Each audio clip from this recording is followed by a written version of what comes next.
17 ছেপ্টেম্বৰত আমি সকলোৱে বিশ্বকৰ্মা পূজা বুলি কওঁ, কিন্তু এইটো একেবাৰে ভুল। আপোনাক যদি সুধো আটাইতকৈ ডাঙৰ ইঞ্জিনিয়াৰজনৰ নাম কি, তেতিয়া চাগে আপোনাৰ মনলৈ নিকলা টেছলা, এপিজে আব্দুল কালাম এনেকুৱা ধৰণৰ বিখ্যাত কেইজনমান ইঞ্জিনিয়াৰ্ছৰ নাম মনলৈ আহে। কিন্তু তাতকৈ ডাঙৰ এজন ইঞ্জিনিয়াৰ আছে যিয়ে আমাৰ গোটেই ব্ৰহ্মাণ্ডটো সৃষ্টি কৰিছে বুলি কোৱা হয়। তেখেত হৈছে ভগৱান বিশ্বকৰ্মা। ভগৱান বিশ্বকৰ্মাই কোন জেগাত কি বস্তু সৃষ্টি কৰিছিলে তাৰ কথা অকণমান জানি লওঁ। ভগৱান বিশ্বকৰ্মাই বাল্মীকি ৰামায়ণত যিখন ৰাৱণৰ সোণৰ লংকা আছিল, সেই সোণৰ লংকাখন ভগৱান বিশ্বকৰ্মাই সৃষ্টি কৰিছিলে।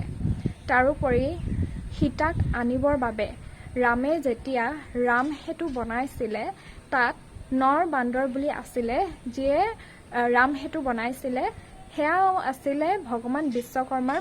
শ্ৰীকৃষ্ণৰ নিজৰ দ্বাৰকাৰ যিখন নগৰী আছিলে, সেইখনো ভগৱান বিশ্বকৰ্মাই সৃষ্টি কৰিছিলে।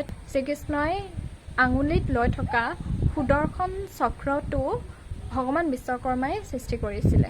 গতিকে ভগৱান বিশ্বকৰ্মাক ৱেপন ডিজাইনাৰ বুলিও কোৱা হয়, কাৰণ তেখেতে দেৱতা হওক অসুৰ হওক সকলোৰে বাবে ৱেপন বনাইছিলে।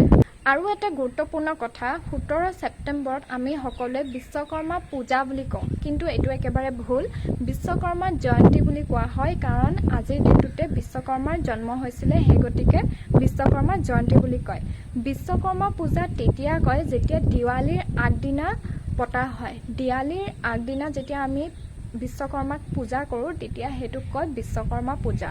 এইটো এটা মোৰ কাৰণেও নতুন কথা আছিলে, ময়ো নতুনকৈ শিকিছোঁ। গতিকে আজিৰ পৰা সকলোৱে বিশ্বকৰ্মা জয়ন্তী বুলি ক'ম, বিশ্বকৰ্মা পূজা বুলি নকওঁ। গতিকে যদি ভিডিঅ'টো ভাল পালে তেনেহ'লে লাইক কৰি দিব আৰু ছাবস্ক্ৰাইব কৰি দিব যদি আপুনি নতুন হয়, আৰু পাৰিলে শ্বেয়াৰ এটা কৰি দিব। গতিকে আজিলৈ ইমানতে ৰাখিছোঁ, ধন্যবাদ।